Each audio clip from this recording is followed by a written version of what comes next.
Good morning students, कैसे हैं आप। मैं आशा करता हूं कि आप सभी का लॉकडाउन पीरियड जो है बहुत अच्छे से बीत रहा होगा और मुझे विश्वास भी है कि आप सभी गवर्नमेंट के द्वारा जो बनाए गए रूल्स हैं उसको अच्छे से पालन भी कर रहे होंगे, क्योंकि अभी मुझे लगता है कि सबसे अच्छी देशभक्ति दिखाने का समय अभी है। अगर आप एक देशभक्त हैं तो जरूर अभी जो सिचुएशन है उसमें आपको कोऑपरेट करना है, अपने को सुरक्षित रखना है, अपने परिवार को सुरक्षित रखना है और अपनी सोसाइटी को सुरक्षित रखना है। ये आप तब कर सकते हैं जब आप जो भी गवर्नमेंट के रूल्स बनाए गए हैं आप उसको अच्छे से पालन करें। तो मैं यही आशा करता हूं कि आप आगे भी अच्छे से पालन करते रहेंगे और ये मेरा पूरा विश्वास है आपके ऊपर, आप श्योर इसको करेंगे। चलिए हम अपना जो कंटिन्यूएशन में जो पढ़ रहे थे उसको कंटिन्यू करते हैं। पीस वाइज डिफाइंड फंक्शंस की ग्राफ पढ़ रहे थे। पीस वाइज में मैंने तीन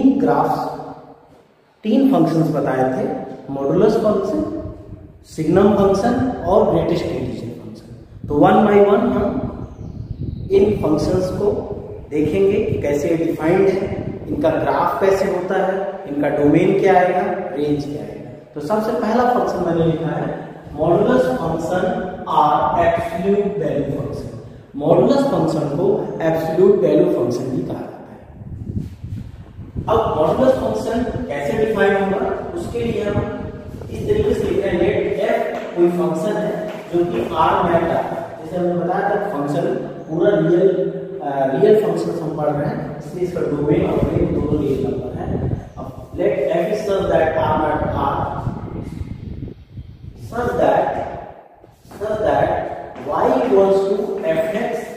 मान लो y इक्वल्स टू fx हम फंक्शन ले रहे हैं और मॉडुलस को हम मॉड x ऐसे लिखेंगे। मॉडुलस फंक्शन को कैसे डिफाइन करेंगे, मॉड ऑफ x से लिखेंगे, ठीक है। अब ये मॉड x होता क्या है, वैल्यूज क्या होगा। जैसे हमने एक पॉइंट और लिखा है absolute value. Absolute value means अब इसको हम पहले यहां देखते हैं कि जैसे सपोज करो कोई भी फंक्शन मॉडुलस फंक्शन है तो इसमें अगर आप इनपुट आउटपुट के टर्म में मैंने आपको फंक्शन को डिफाइन किया था, ये इनपुट दे रहे हैं कि सपोज करो यहां पे 5 दिया और यहां पे -5, ठीक है। तो ये -5 या 5 देने पे आउटपुट इसका जो आएगा वो हमेशा 5 ही आएगा। मींस इनपुट में आपने 5 और -5 दोनों दिया, लेकिन आउटपुट जो हो रहा है वो आपका हमेशा पॉजिटिव आएगा, ठीक है। मींस क्या हो रहा है कि -5 का मॉडुलस में 5 आएगा और 5 अगर हम लिखें मॉडुलस साइन देगा तो 5 आएगा। तो ये मॉडुलस फंक्शन, ऐसे फंक्शन को मॉडुलस फंक्शन कहते हैं। इसको हम मैथमेटिकली कैसे डिफाइन करेंगे कि मॉड x की वैल्यू जो होगी हम लिखेंगे पॉजिटिव x लिखेंगे। अगर x की वैल्यू ग्रेटर देन आएगा तो 0 या 0 से बड़ी पॉजिटिव x लिखा जाएगा और माइनस टाइम x लिखा जाता है if x is less than 0, ठीक है। मींस जब x की वैल्यू नेगेटिव होगी, जैसे यहां पे देख लीजिए, जैसे x की वैल्यू -5 है, हमने -5 लिखा, लेकिन आउटपुट क्या आ रहा है -5 हो जाएगा, इसलिए वो +5। तो जब तक हमारा नेगेटिव वैल्यू आएगी 0 से नीचे रहेगी हम -x वैल्यू को लेंगे। तो ये मॉडुलस फंक्शन को हम इस तरीके से डिफाइन करेंगे। अब इसका ग्राफ क्या होता है, ग्राफ के लिए मैं आपको इधर ग्राफ खींचूंगा। ग्राफ के लिए सिंपल आप जैसे हमने बताया था आइडेंटिटी फंक्शन y = x हमने पढ़ा था, उसी से हम ग्राफ मॉडुलस फंक्शन का खींच सकते हैं। Suppose it is your axis, here is the origin, here is the positive values, here is negative values. In same way here is positive and here is negative. तो सबसे पहले हम y equals to, इसको y मान लेते हैं, y equals to x का graph खींचेंगे तो y इक्वल्स टू का x का ग्राफ आइडेंटिटी फंक्शन हो जाएगा। x की वैल्यू आप 1 लोगे तो y 1 आएगा, x की वैल्यू 2 लेंगे तो 2 आएगा, x की वैल्यू 3 लेंगे 3 आएगा। इस तरीके से y इक्वल्स टू x का ग्राफ, ये आपका मिडिल लाइन जो होगी, जो कि दोनों से इक्वल इंक्लिनेशन होगी, ये लाइन को हम y इक्वल्स टू x कहते हैं। ठीक है, अब हमने मॉडुलस फंक्शन कहा है, इसलिए इस लाइन 0 के नीचे कोई पॉइंट नहीं है।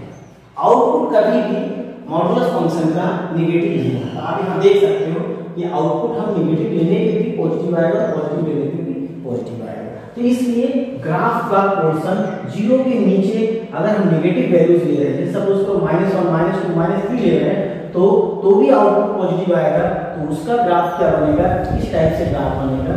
और इस फंक्शन को हम, इस ग्राफ को इतने जो हमने इधर की तरफ खींचा, इसको हम y इक्वल्स टू -x लिख सकते हैं। तो y equals to x positive हो रही है, y equals to -x negative हो रही है, लेकिन आउटपुट इसका इस लाइन के नीचे नहीं आ रहा, means modulus function never gives negative. ठीक है, तो इस पूरे ग्राफ को y इक्वल्स टू x और y इक्वल्स टू -x को एक साथ अगर हम करते हैं, इसको हम y equals to mod x का ग्राफ करते हैं। तो mod x का ग्राफ इस तरीके से आपका रहेगा। अगर हम इसके डोमेन रेंज को लिखेंगे, तो डोमेन ऑफ फंक्शन अगर लिख रहे हैं, तो डोमेन में आपने देखा था कि पॉजिटिव वैल्यूज पूरी ले सकते हैं, नेगेटिव वैल्यूज ले सकते हैं, 0 ले सकते हैं, इसलिए पूरा रियल नंबर इसका डोमेन हो जाएगा। और अगर हम इसकी बात करें, इसका रेंज क्या होगा, रेंज ऑफ f, रेंज में आप देख सकते हो कि no negative values, not a single negative value is coming, so range should be the r plus including 0। 0 भी वैल्यू आ सकती है, इसलिए हम यूनियन 0 लिख देते हैं, या आप इसको इंटरवल फॉर्म में लिखना चाहो तो आप इसको 0 ऑनवर्ड वैल्यू हो जाएगी, 0 से इनफाइनाइट, 0 इंक्लूडिंग 0। तो मॉडुलस फंक्शन ऐसा फंक्शन है जिसका आउटपुट हमेशा 0 या 0 से बड़ा आएगा, पॉजिटिव वैल्यूज आएंगी। ठीक, तो अब हम नेक्स्ट ग्राफ पे आ रहे हैं। नेक्स्ट ग्राफ के लिए आप ध्यान दीजिए, नेक्स्ट फंक्शन हम लेने जा रहे हैं सिग्नम फंक्शन है, r बाय r डिफाइंड है such that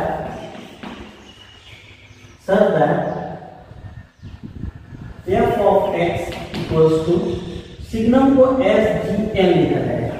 सिग्नम फंक्शन को हम शॉर्ट में SGN लिखेंगे, SGN ऑफ x लिखा जाएगा। अब SGN ऑफ x क्या है, तो इसको हम डिफाइन कर रहे हैं कि सिग्नम फंक्शन SGN x जो है तो डिफाइन कैसे होगा, इसकी value mod x upon x होगी if x is not equal to 0 and it should be the 0 if x equals to 0। या इसी को कई बार आप इस तरीके से भी लिख सकते हो, x upon mod x if x is not 0 and 0 if x is 0। तो सिग्नम फंक्शन को हम कैसे डिफाइन करेंगे, mod x अपॉन x या x अपॉन mod x से लिखेंगे। अगर आप इसकी वैल्यू को स्प्लिट कर देते हो तो आप देखोगे कि ये, अगर हम x की वैल्यू 0 के अलावा कोई पॉइंट लेते हैं, जैसे मान लो 1 2 3 कुछ भी लेते हैं, यहाँ 1 अपॉन 1 आएगा, माइनस लिया आपने -5 रखा, -5 अपॉन 5, -5 मॉडुलस में रहेगा तो 5 बन जाएगा, 5 अपॉन 5 दैट गिव्स 1। मींस इसकी पूरी वैल्यू जो होगी या तो 1 आएगी, 1 कब आएगी वो डिपेंड करेगा कि मॉडुलस x क्या है। ठीक है, 1 वैल्यू होगी if x is greater than 0 और 0 होगी इफ x इक्वल्स टू 0 और -1 होगी if x is less than 0। Means इसी को हमने और स्प्लिट किया है मॉडुलस फंक्शन की डेफिनेशन के अकॉर्डिंग। मॉडुलस फंक्शन को हमने अभी जस्ट पढ़ा था। आप यहाँ पे वैल्यू, यहाँ पे लिखा है x is not equals to 0, x is not equals 0 means x की वैल्यू हम पॉजिटिव लेते हैं। जब आप x की वैल्यू पॉजिटिव लोगे तो 1 वैल्यू आएगी, रख के देख सकते हैं आप, पॉजिटिव 5 रखोगे तो 5.5 दैट इज 1। अगर हमने x की वैल्यू 0 रखी तो 0 के लिए 0 ही दिया, और x की वैल्यू लेस देन 0 जिस केस में लेंगे उस केस में हमारा यहाँ पे -5 अपॉन -5 मॉडुलस होगा 5 बन जाएगा और नीचे -5 रहेगा, कैंसिल आउट होके वी आर गेटिंग -1। या इस केस में भी आप लिख सकते हो, इस केस में भी वही होने वाला है, आप देख सकते हो 1 if x is greater than 0, 0 if x is less than x equals to 0 and -1 if x is less than 0. So what we conclude from the above discussion? Conclusion is that if we are taking input all real numbers हम input में ले सकते हैं, x not 0 है या x 0 है, दोनों के लिए डिफाइन है। तो output we are getting only 3 numbers 1 0 -1। These only 3 digits are output of a signal function. If we draw the graph क्या है? Graph, suppose we have this x axis, here x dash, here y, here y dash. This is your positive and this one is negative, this one is your positive. Now we should take the point. Suppose if we are taking the 0, then we are getting 0. If we are taking more than 0, here is the more than 0, that is the positive, here is the negative. If we proceed here, that is the more than 0, then the value should come to 1. तो 1 0 के आगे बढ़ने पे आपका value 1 आ रहा है, तो सपोज करो यहाँ पे 1 हम मान लेते हैं, 1 इधर है, -1 इधर है, ठीक है। तो 0 से जैसे ही आगे बढ़ते हैं तो वैल्यू क्या आ रही है, 0 पे तो 0 है, 0 ऑनवर्ड इट 1 मींस यहाँ पे 1 है, यहाँ पे 1 है, यहाँ पे 1 है, सब जगह 1 है, लेकिन 0 पे 0 है। तो 0 पे हम 1 पे ओपन इंटरवल करके इसके लेफ्ट में जैसे ही मूव करते हैं राइट में, we are getting 1। Signum function में x ग्रेटर देन 0 कोई भी वैल्यू रखने पे आउटपुट हमेशा 1 आएगा। 1 आने का मतलब ये कांस्टेंट फंक्शन जैसा हो गया कि हर एक वैल्यू पे 1 पे भी 1 आएगा, 2 पे भी 1 आएगा, 3 पे भी आएगा, 5 पे आएगा, 10 पे आएगा, हर एक पॉइंट पे 1 आ रहा है। Now come to the next. If we are putting the values less than 0, x less than 0 on number line, it is left side of the number line. Number line पे लेफ्ट साइड में आते हैं, left side में हम values रखने जा रहे हैं x लेस देन 0 मींस 0 से छोटी वैल्यू रखेंगे तो आउटपुट क्या आएगा, -1 के नीचे की वैल्यूज आती रहेंगी। -1 आएगा जब हम -1 नहीं होगा, 0 पे तो 0 हो रहा है, 0 से स्लाइड नीचे जाते हैं, जैसे -0.9999 जा रहे हैं, तो ये वैल्यू क्या आएगी, -1 आएगी मींस हर जगह हम -1 पा रहे हैं। ये पूरा आउटपुट 0 के नीचे जाने पे -1 आ रहा है, 0 पे 0 आ रहा है, 1 पे 0 के ऑनवर्ड पॉजिटिव पे 1 आ रहा है। तो ये इस तरीके से ग्राफ आपको सिग्नम फंक्शन का ग्राफ होता है। इसका डोमेन वगैरह हम लिखते हैं, डोमेन फंक्शन का क्या लिखा जाएगा, ऑल रियल नंबर्स। रेंज लिखेंगे, रेंज लिखेंगे सिग्नम फंक्शन का, SGN fx का, XGN x का। तो इसका रेंज हो रहा है केवल 3 वैल्यूज -1 0 1 हो रही है। इसको हम इंटरवल फॉर्म में नहीं लिख सकते क्योंकि ये केवल 3 ही नंबर है, -1 0 1। तो इस चीज को आप समझ के चलना कि सिग्नम फंक्शन कहीं भी रहेगा तो हम उसको mod x upon x लिखेंगे जब x की वैल्यू 0 नहीं होगी, 0 लिखेंगे जब उसकी वैल्यू 0 होगी, और जब हम उसके आउटपुट पे जाएंगे 1 0 -1 आएगा depending on x is greater than 0 it gives 1, x equals to 0 0, x less than 0 is -1 when we plot the graph like that. Okay, now we come to the third function, that is greatest integer function. Next function is greatest integer function or step function or unit function. greatest integer function को step function या unit function भी बोलते हैं। क्यों बोलते हैं, अभी जब हम इसका ग्राफ खींचेंगे तो आपको क्लियर हो जाएगा। तो हम next function greatest integer function का कैसे डिफाइन है, इसका ग्राफ क्या होगा, इसका डोमेन रेंज क्या होगा, इस पे बात करेंगे। तो ग्रेटेस्ट इंटीजर फंक्शन, अगर आपने कोई फंक्शन लिया है जो कि रियल में आप लिया है, ठीक है, तो such that y equals to fx equals to greatest integer है। ग्रेटेस्ट इंटीजर को बॉक्स में लिखेंगे, इसका सिंबॉलिकल रिप्रेजेंटेशन बॉक्स के अंदर x लिखा होगा। is known as greatest integer function and defined as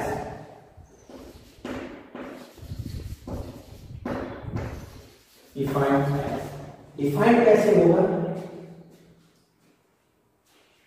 कि हम ग्रेटेस्ट इंटीजर फंक्शन कभी भी लिख रहे हैं, इसकी वैल्यू n होगी, ठीक है, if x lies between m and n plus 1 means greatest integer function की वैल्यू एक इंटीजर होगी n, और वो इंटीजर अगर ग्रेटेस्ट इंटीजर वैल्यू जो है वो दो इंटीजर के बीच में लाई कर रही है, तो हम छोटे वाले इंटीजर की वैल्यू लिखेंगे। इसको हम और अच्छे से क्लियर कर रहे हैं क्योंकि ये आपको थोड़ा समझना होगा। जैसे सपोज करो हमने लिख दिया 4.999 लिखा है, अभी 4.99 दो इंटीजर के बीच में लाई कर रहा है, 4 और 5 के बीच में। नंबर लाइन पर आप अगर इसको प्लॉट करते हैं तो 4.999 क्या होगा कि 4 और 5 के बीच में लाई करेगा, तो ग्रेटेस्ट इंटीजर ये कहा था कि इसकी वैल्यू जो होगी 4 लिखी जानी चाहिए, ठीक है। मींस हम 4.99 से सारे छोटे वाले इंटीजर पे जाके लीस्ट पॉजिटिव इंटीजर जो भी होंगे, तो क्या क्या हो सकता है, 4 होगा, 3 होगा, 2 होगा, 0 होगा, -1 -2 सो ऑन। उनमें से जो सबसे ग्रेटेस्ट है उसको लिया जाएगा, तो ग्रेटेस्ट सबसे कौन सा है, 4 आएगा। भाई हम इसको नंबर लाइन प्लॉट करते हैं और हम सारे इंटीजर्स को देखते हैं कि 4.99 से छोटा सारा इंटीजर कौन सा है, तो आप 4 3 2 1 0 -1 -2 एंड सो ऑन पाओगे। उसमें से हमें ग्रेटेस्ट वाला लिखना है, तो ग्रेटेस्ट वाला जब आपको लिखना है, क्योंकि डिफिनेशन यही कहता है ग्रेटेस्ट वाले को लिखना है, तो greatest will be the 4। If it is 4, suppose it is 4, then there no doubt this will be the 4। 4 अगर आपको लिखा हुआ है तो 4 इंटीजर है, 4 दो इंटीजर के बीच में लाई नहीं कर रहा है, इसलिए यहाँ पे इक्वल साइन लगा है। अगर ये x इंटीजर हो जाएगा तो उस इंटीजर को हमें लिखना है, अगर ये x डेसिमल में लिखा हुआ है तो हम देखेंगे कि किन दो इंटीजर के बीच में लाई कर रहा है, और जो आपका ग्रेटेस्ट वाला इंटीजर होगा वो लिखा जाएगा, ठीक है। तो अभी हम बात करने जा रहे हैं और वैल्यूज, जैसे सपोज करो -7.8 लिखा हुआ है, 7.8 बहुत ध्यान से देखना। अगर -7.8 लिखा है तो -7.8 जो होगा, -7.8 मस्ट लाई बिटवीन -8 7.8 है तो -7 होगा यहाँ पे, ठीक है। Here is the -7 and here is the -8.